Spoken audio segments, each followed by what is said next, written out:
لیکن اس میں بہت سی ابھی چیزیں ہیں، لیکن دو ریاستی فارمولہ اس وقت ڈیڈ ہے، ان دا سینس کہ نہ تو امریکہ اس میں دلچسپی رکھتا ہے، کیونکہ امریکہ نے جہاں تک میری معلومات ہیں پریزیڈنٹ ٹرمپ نے یہی کہا ہے کہ آپ کسی طریقے سے جو ہے ٹیک اوور کیجئے غزہ میں اور ہمیں ہینڈ اوور کر دیجئے آپ، پھر ہم دیکھتے ہیں اس کو کس طرح ہینڈل کریں، ہم تھوڑا سا اسرائیل پہ مصر پہ پریشر ڈالیں گے، جارڈن پہ پریشر ڈالیں گے، سعودی عرب پہ پریشر ڈالیں گے، تو کوئی نہ کوئی ہم بات نکال لیں گے۔ یہ بھی بڑی مضحکہ خیز بات ہے کہ اپنا پیسہ بھی نہیں خرچ کرنا چاہتے، اپنے ٹروپس بھی نہیں بھیجوانا چاہتے۔ اب بغیر ٹروپس کے اور بغیر پیسے کے کس طرح یہ سارا ڈیولپمنٹ کا کام بھی ہو سکتا ہے؟ یہ کہتے ہیں ریویریا ہم نے بنانا ہے تو بغیر پیسوں کے تو نہیں ہو سکتا، صرف ملبے کو اٹھانے کے لیے ان کو $1.3 بلین چاہیے۔ تو آپ اور پھر یہ بات کسی حد تک ٹھیک ہے کہ لوگ جب تک ہیں تو ملبہ کس طرح اٹھے گا، لیکن طریقے نکل سکتے ہیں۔ اب سارا ایک آپ یوں کہہ لیجئے نا کہ جس طرح عرفات میں ٹینٹ نہیں لگتے بالکل حج کے موقع پہ، اسی قسم کا اسٹیپ بائی اسٹیپ کر سکتے ہیں۔ پہلے نارتھ کو آپ کریں۔ ان اینی کیس اس پورے 15-16 ماہ میں ہم نے دیکھا کہ کس طرح پورے نارتھ سے جو آبادی تھی اس کو ساؤتھ غزہ کی طرف دھکیلا گیا، تو یہ ممکن ہے، اس کو آرگنائز کر سکتے ہیں، لیکن وہ موڈ ان کا اس طرح نہیں ہے نا، وہ چاہتے ہیں کہ فلسطین سے ان کو نکالیں۔ دوسری ایمز کچھ اور ہیں، ایم زائنسٹ ایم ہے نا، وہ آبجیکٹیو ہے۔ اچھا اگر یہ امریکہ لے لیتا ہے تو پھر یہاں پہ اسرائیل تو بڑا خوش ہوگا، کیونکہ اسرائیل کو یہ بھی اجازت، اس کا میرے خیال میں 2-3 ہفتے کے بعد ہمیں پریزیڈنٹ ٹرمپ ایک اعلان کریں گے کہ اگر جو ویسٹ بینک ہے وہ بھی انیکس کر لے تو امریکہ کو کوئی اعتراض نہیں ہوگا، یعنی یہ کہ فلسطین اتھارٹی کی بھی چھٹی، وہ جو ایک اتھارٹی تھی یا جو ویسٹ بینک تھا وہ بھی ختم۔ اور چونکہ اب سیٹلرز اتنی زیادہ تعداد میں ہو گئے ہیں کہ معاملات اسی طرف جا رہے ہیں کہ ویسٹ بینک کو بھی انیکس کر لیں۔ اب دیکھیے جہاں تک دو ریاستی فارمولہ ہے وہ تو ہمیں ڈیڈ نظر آتا ہے، لیکن ایک ریاستی فارمولے کی بھی بات اگر آپ کریں تو اس پہ بھی اسرائیل راضی نہیں ہے، کیونکہ اگر دیکھیے اس پوری علاقے کو جو کسی تاریخ میں اس کو کنعان کا علاقہ کہتے تھے،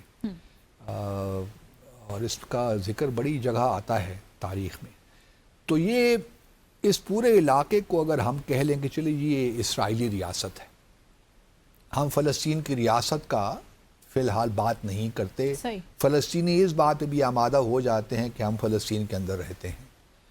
معاملہ یہ ہے کہ فلسطین کو وہ بھی قابل قبول نہیں ہے۔ اس کی کیا وجہ ہے؟ اگر اسرائیل ایک ڈیموکریٹک اسٹیٹ ہے جو کانسٹیٹیوشن میں ہے کہ ہر 5 سال کے بعد انتخابات وہاں پہ ہوتے ہیں، ایک نئی حکومت آتی ہے، اگر ڈیموکریٹک اسٹیٹ ہو اور لوگوں کے حق کے جو ہدایت دہی ہے اس کے تحت حکومت آتی ہے، تو پھر ایک مکمل جو اسرائیلی ریاست اسے آپ کہہ لیں، جو بھی اس کو نام آپ نیا دے دیں، اس میں جو فلسطینی ہیں وہ اکثریت میں ہوں گے۔ آپ ویسٹ بینک کو ملا لیں، غزہ کو ملا لیں، جو اسرائیل میں جو اس وقت مسلمان رہتے ہیں، عرب مسلمز رہتے ہیں، اگر ان ملا لیں تو ان کی تعداد بنتی ہے تقریباً 7.4 ملین، اور جو یہودی ہیں ان کی تعداد بنتی ہے 7.1 ملین۔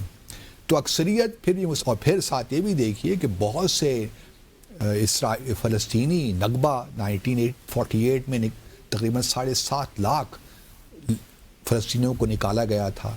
جارڈن میں فلسطینی تقریباً 2 سے 2.5 ملین وہاں رہتے ہیں، مصر میں رہتے ہیں، اور بھی علاقوں میں رہتے ہیں۔ اگر وہ بھی واپس آ جائیں، ان کو بھی یہ بھی ایک پوائنٹ تھا نا، پوائنٹ آف کنٹینشن تھا، کیونکہ اسرائیل کا یہ کہنا تھا کہ جو لوگ فلسطینی باہر چلے گئے واپس نہیں آ سکتے، ان کو ہم واپس نہیں آنے دیں گے، کیونکہ ان کو معلوم ہے کہ پھر تو یہ تعداد ان کی اور بڑھ جائے گی۔ کے کیس میں کیا، جہاں سے دنیا بھر سے بلا کے آباد کاریاں جاری ہیں، وہ تو کریں گے نا، انہوں نے تو وہ جائز ہیں، یہ ناجائز ہے۔ تو اس وجہ سے ایک ریاستی فارمولہ بھی ممکن نہیں ہے، بہت کمپلیکس سچویشن، ہاں۔ تو اسرائیل وہ بھی نہیں چاہتا، تو اب معاملہ کس طرح آگے رکے گا؟ معاملہ اس طرح ہی رکنا سکتا ہے نا، آگے چل سکتا ہے اسرائیل اور امریکہ کے نقطہ نظر سے کہ فلسطینیوں کو یہاں سے نکالیں اور واپسی کا حق ان کو نہ دیں، جس طرح پہلے کیا وہی پالیسی برقرار رہے گی۔ تو میں نہیں دیکھ رہا کہ مستقبل قریب میں ایون 4-5 سالوں کے بعد بھی، مجھے نظر کم از کم نہیں آ رہا۔ لیکن دوسری جانب یہ بھی بات اپنی جگہ حقیقت ہے کہ جو فلسطینی ہیں وہ بھی ڈٹے ہوئے ہیں، وہ بھی اپنی زمین کے ساتھ جڑے ہوئے ہیں۔ جو نغبہ میں ہوا لوگوں کو یاد ہے کہ آج تک ان فلسطینیوں کو واپس نہیں آنے دیا گیا. اگر اس بار بھی فلسطینیوں نے یہاں اس بات کو تسلیم کر لیا کہ وہ ایجپٹ چلے جائیں یا اردن چلے جائیں تو پھر تو فلسطین کا مسئلہ آپ سمجھیے ختم ہو گیا.